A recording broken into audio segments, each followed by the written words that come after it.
ಕೆಂಪೇಗೌಡ ದಿನಾಚರಣೆ ವಿಷಯದಲ್ಲಿ SR Vishwanath versus Sadananda Gowda. CM DKShi ಇದ್ದ ಕಾರ್ಯಕ್ರಮದಲ್ಲಿ ಭಾಗಿಯಾಗಿದ್ರು ಬಿಜೆಪಿ ನಾಯಕರು.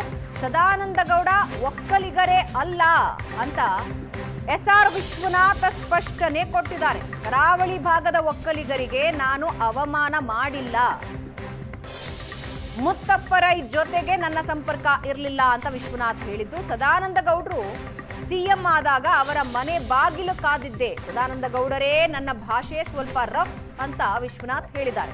ಕರಾವಳಿ ಭಾಗದ ಒಕ್ಕಲಿಗರು ಸಾಫ್ಟ್ ಆಗಿ ಮಾತಾಡ್ತಾರೆ, ನಾನು ಯಾರನ್ನೂ ನೋಯಿಸಲ್ಲ, ಈ ಮಾತು ಹೇಳಿಲ್ಲ ಅಂತ ವಿಶ್ವನಾಥ್ ಹೇಳಿದ್ದಾರೆ.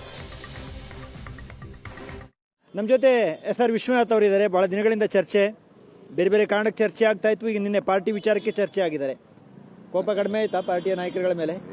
ಏನಿಲ್ಲ ಸರ್, ಅವೆಲ್ಲ ತಾತ್ಕಾಲಿಕ. ನಮ್ದೆಲ್ಲ ಅದು ಹೇಳ್ತೀವಿ, ಅದು ತಕ್ಷಣದ ಕೋಪಗಳಷ್ಟೇ. ಅದು ನಮ್ದು ಏನೋ ಒಂದು ಪ್ರೀತಿನೋ ಆಕ್ರೋಶನೋ ಇಲ್ಲ, ನಮ್ಗೆ ಬಂದಿಲ್ಲ ಕಾರ್ಯಕ್ರಮ ಅನ್ನೋದ್ರಲ್ಲಿ ಆಕ್ರೋಶ ಇರ್ತದೆ. ಅಷ್ಟು ಬಿಟ್ಟರೆ ನಮಗೇನು ಪರ್ಮನೆಂಟ್ ಯಾವತ್ತು ನಮ್ಮ ಮುಖಂಡರ ಮೇಲೆ ನಾನು ಯಾವತ್ತೂ ಇಟ್ಕೊಳ್ಳೋದೇ ಇಲ್ಲ. ನಾನು ಅಲ್ಲ, ನೀವು ಸದಾನಂದಗೌಡರ ಜೊತೆ ಕೆಲಸ ಮಾಡಿದವರು, ಅವ್ರು ಮುಖ್ಯಮಂತ್ರಿ ಆಗಿದ್ದಾಗ ನೀವು ಶಾಸಕರಾಗಿದ್ದವರು. ಐ ಥಿಂಕ್ ಅವರೇ ಅಧ್ಯಕ್ಷರಾಗಿ ನಿಮ್ಮ ಟಿಕೆಟ್ ಸಿಕ್ಕಿದ್ದಾ? ಇಲ್ಲ, ಅವರು ಮುಖ್ಯಮಂತ್ರಿಗಳನ್ನು ಮಾಡಿದಾಗ ನಾನು ಹೋಟ್ಲ್ ಬಾಗಿಲು ಕಾದೋ ನಾನೇ. ಅವ್ರು ಮುಖ್ಯಮಂತ್ರಿಗಳಾಗಬೇಕು ಅನ್ನೋ ಸಂದರ್ಭದಲ್ಲಿ 2 ದಿನಗಳ ಕಾಲ ಹೋಟ್ಲಲ್ಲಿ ಎಲ್ಲರನ್ನ ಉಸ್ತುವಾರಿ ತಗೊಂಡು ಗೇಟ್ ಕಾವಲು ಕಾದೋ ನಾನು. ಮುಖ್ಯಮಂತ್ರಿ ಆಗಬೇಕು ಅನ್ನೋದ್ರಲ್ಲಿ ನಾನು ಮುಂಚೂಣಿಯಲ್ಲಿದ್ದು ಅಂತ ನಾನು. ಮೊನ್ನೆ ಏನು ಯಲಾಂಗದಲ್ಲಿ ಕೆಂಪೇಗೌಡ ಜಯಂತ್ಯೋತ್ಸವ 18 ವರ್ಷದಿಂದ ನಾನು ಮಾಡ್ಕೊಂಡು ಬರ್ತಾ ಇದ್ದೆ. ಬಂದಂಥ ಸಂದರ್ಭದಲ್ಲಿ ಇನ್ನೊಂದು ಕೆಂಪೇಗೌಡ ಜಯಂತ್ಯೋತ್ಸವ ಪ್ರಾರಂಭ ಮಾಡಿದ್ರು. ಮಾಡಿದ್ರು, ಅದು ಯಾರು ಒಂದು ಬೇಡ ಪ್ರಸ್ತುತ. ಅದಕ್ಕೆ ಇವರು ಮುಖ್ಯ ಅತಿಥಿಗಳಾಗಿ ಹೋಗುವಂಥ ಸಂದರ್ಭದಲ್ಲಿ ನಾನು ಹೇಳಿದೆ, ದಯವಿಟ್ಟು ಅಲ್ಲಿ ಹೋಗೋದು ಬೇಡ ಸರ್, ನಾನು ಶಾಸಕ ಇದ್ದೀನಿ, ಸರ್ಕಾರದ ಕಡೆಯಿಂದ ನಾವು ಮಾಡ್ತಾ ಇದ್ದೀವಿ, ಅಲ್ಲಿ ಹೋದರೆ ನನಗೂ ಮುಜುಗರ ಆಗ್ತದೆ, ನೀವು ನಮ್ಮ ಪಾರ್ಟಿಯವರು ಅಂತಕ್ಕಂಥ ಮಾತನ್ನು ಹೇಳಿದ್ವಿ. ಇಲ್ಲ ಅವರು ಬಂದು ಕರೆದಿದ್ದಾರೆ, ಹೋಗ್ತೀನಿ ಅಂತ ಹೇಳಿದ್ರು.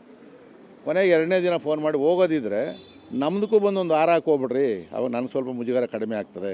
ಇಲ್ಲ ಅಂತಂದ್ರೆ ಅಲ್ಲಿ ಹೋದಾಗ ಅದು ಅಲ್ಲಿ ಬಹುತೇಕ ಅಲ್ಲಿ ಕಾಂಗ್ರೆಸ್ ಅವರೇ ಇದ್ದಿರ್ತಕ್ಕಂಥದ್ದು ಅಂತ ಹೇಳಿದ್ವಿ. ಈಗ ನೋಡಿರಿ, ಸನ್ಮಾನ್ಯ ಮುಖ್ಯಮಂತ್ರಿಗಳು ಅಲ್ಲಿ ಹೋದ್ರೆ ಆ ಕಾರ್ಯಕ್ರಮಕ್ಕೆ ಹೋದರು. ಆದರೆ 26ನೇ ತಾರೀಕು ನಾನು ನೈಟ್ ಫೋನ್ ಮಾಡಿದೆ, ಸರ್ ನೀವು ಈ ಥರ ಹೋಗ್ತಾ ಇದ್ದೀರಿ, ನಮಗೂ ಬರಬೇಕು ಅಂತಾಗ ಬಂದು ನಿಲ್ಲಿಸಿ ಹಾರ ಸ್ವೀಕಾರ ಮಾಡಿ ನಮಗೆ ಶುಭವನ್ನು ಕೋರಿ ಹೋದರು. ಸಂತೋಷ ಆಯ್ತು ನಮಗೆ.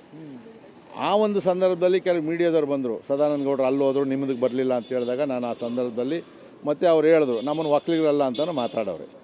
ಸದಾನಂದಗೌಡರು ಭಾಳ ಜಾತಿ ಬಗ್ಗೆ ಮಾತಾಡೋರೆ, ನಮ್ಮನ್ನು ಒಕ್ಕಲಿಗರಲ್ಲ ಅನ್ನೋ ರೀತಿಯಲ್ಲಿ ಕೂಡ ಪ್ರತಿಪಾದಿಸೋರೆ ಅಂತೇಳಿ ಮೀಡಿಯಾದವ್ರು ಕೇಳಿದಾಗ ಆಗ ನಾನು ಸಹಜವಾಗಿ ಹೇಳಿರ್ತಕ್ಕಂಥದ್ದು, ನೀವು ಕರಾವಳಿ ಭಾಗದವರು, ನೀವು ಗೌಡ್ರಲ್ಲ, ಸದಾನಂದಗೌಡರು ಗೌಡ್ರಲ್ಲ ಅಂತ ಹೇಳಿರ್ತಕ್ಕಂಥದ್ದು ಬಿಟ್ಟರೆ, ಕರಾವಳಿಯ ಬಗ್ಗೆ ನಾನು ಅಭಿಮಾನ ಇಟ್ಟಿರ್ತಕ್ಕಂಥವನು.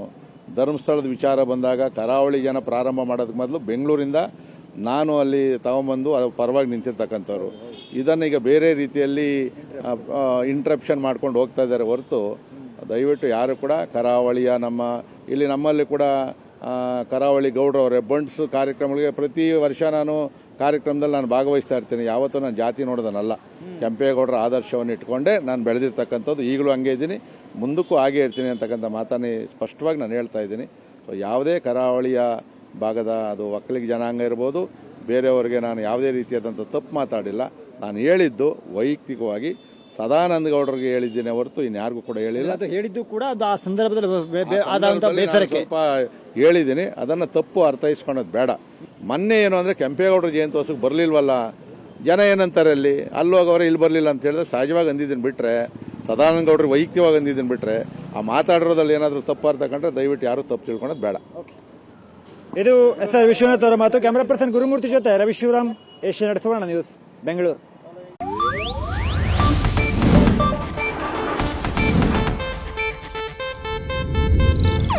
ಇದು ಏಷ್ಯಾನೆಟ್ ನ್ಯೂಸ್ ನೆಟ್ವರ್ಕ್ ಪ್ರಸ್ತುತಿ.